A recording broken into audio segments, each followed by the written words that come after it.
Salut, c'est Sarah. Aujourd'hui, notre voisin fou a de nouveau montré son vrai visage. Ce tribunal qui nous accuse de crimes fictifs, c'est un acte antisémite. C'est les Haïtiens qui ont tué Haïti. Ils sont complètement cons. Wow. Bon, une chose après l'autre. Ça dit quoi ce matin ?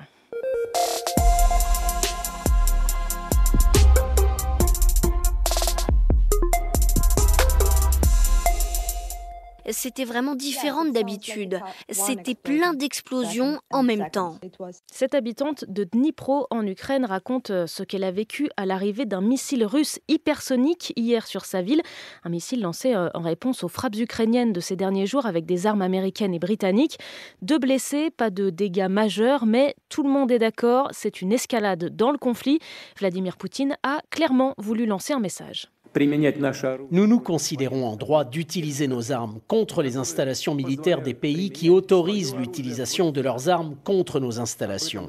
Le président russe estime que la guerre en Ukraine est désormais une guerre mondiale.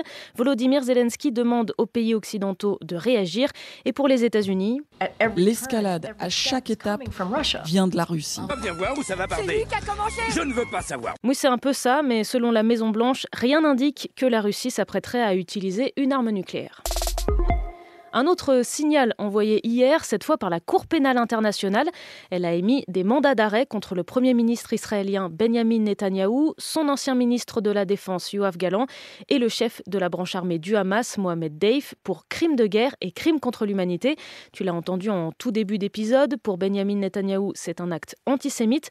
Ma collègue Alice Froussard est allée demander aux Gazaouis ce qu'ils en pensent. Ils n'ont pas pu même pas obtenir un cessez-le-feu. Est-ce qu'ils peuvent arrêter Netanyahou ou Yoav Gallant? Non.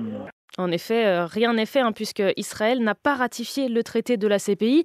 Donc pour qu'ils aillent en prison, il faudrait qu'ils se fassent arrêter dans un pays qui, lui, a signé ce traité, sachant qu'il n'existe pas de police spéciale internationale pour faire respecter ce mandat d'arrêt. On continue notre petit tour du monde, direction Haïti maintenant.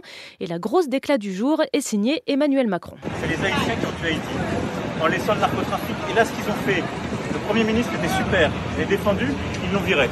C'était terrible. C'est terrible. Et moi, je ne peux pas remplacer. Ils sont complètement cons. Ils sont quoi ? Ils sont complètement cons. Une scène filmée et partagée sur les réseaux, une scène tronquée selon l'Élysée. Le président était à Rio pour le G20 et il répondait à un Haïtien qui l'interpellait sur la situation du pays. Haïti n'a plus de président depuis 2021 et subit une crise politique, sécuritaire, économique, sociale depuis plusieurs mois. Crise attisée par la violence des gangs qui contrôlent 80% de la capitale, Port-au-Prince. 150 personnes y sont mortes en une semaine, plus de 4500 morts depuis le début de l'année dans le pays. Gary Conille, Premier ministre depuis le mois de juin, chargé de stabiliser la situation, a été limogé la semaine dernière. Son successeur a été nommé, mais depuis, les violences se sont intensifiées. Haïti a convoqué hier l'ambassadeur de France dans le pays, un acte diplomatique symbolique des autorités pour montrer leur mécontentement. Et l'ambassadeur a reconnu que les propos d'Emmanuel Macron étaient, je cite, malheureux.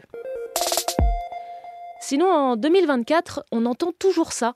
Noirs, des comparaisons aux singes. J'ai déjà eu des altercations, par exemple, pour une place de parking où ça se finissait en rentrée chez vous. Mais moi, je suis chez moi. Les descendants d'immigrés africains ou asiatiques subissent plus de discrimination que leurs parents, même s'ils sont plus diplômés et qu'ils ont un meilleur niveau de vie. Selon l'INSEE, c'est lié. Avec un meilleur diplôme, on a accès à des sphères professionnelles supérieures où les Français qui ne sont pas issus de l'immigration sont plus nombreux. Ces discriminations se cumulent avec un sentiment de déni de l'identité française. Les parents de Muriel sont nés en République démocratique du Congo, mais elle est bien française. Vraiment la question de « Ah, mais tu viens d'où ?» Ah, mais t'es né où ? Comme si on supposait qu'automatiquement, si on n'est pas blanc, on n'est pas français. Il y a forcément autre chose, il y a forcément une autre réalité. Raciste ? Moi, raciste ? Salomon, raciste ? Enfin, Dieu merci, Antoinette épouse un Français bien blanc. Bien blanc. Les Argentins sont en France ce soir. Bien sûr que c'est une réelle menace qui arrive d'un inconscient. Mais face à eux, le 15 de France d'Antoine Dupont au Stade de France à 21h10. C'est le dernier match de la tournée d'automne et les Bleus ne sont pas tranquilles malgré leur victoire face à la Nouvelle-Zélande la semaine dernière. C'est une équipe qui a battu toutes les équipes au monde. Beaucoup de joueurs jouent en France. Très difficile à jouer. Elle fait partie des meilleures nations du monde aujourd'hui sans problème. Et si on en croit le sélectionneur Fabien Galtier, ça va encore être un gros morceau. Et puis elle se prépare à revenir. Et que la meilleure drag queen gagne.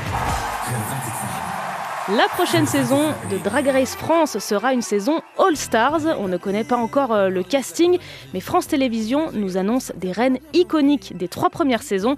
Le tournage doit démarrer en janvier prochain. Avant de te laisser, Noël approche et avec l'équipe de Ça dit quoi, on commence à te préparer des épisodes hors série pour les vacances et on a besoin, comme l'année dernière, de ta participation. Alors il y en a eu de l'actu en France et dans le monde cette année. Dis-nous sur quoi tu voudrais qu'on s'arrête. On parlera aussi des événements qui marqueront 2025. Alors à tes vocaux, le lien est dans la description de l'épisode. C'était Sarah de France Info. Allez, ciao. A drag queen! A drag queen! I am the queen of drag!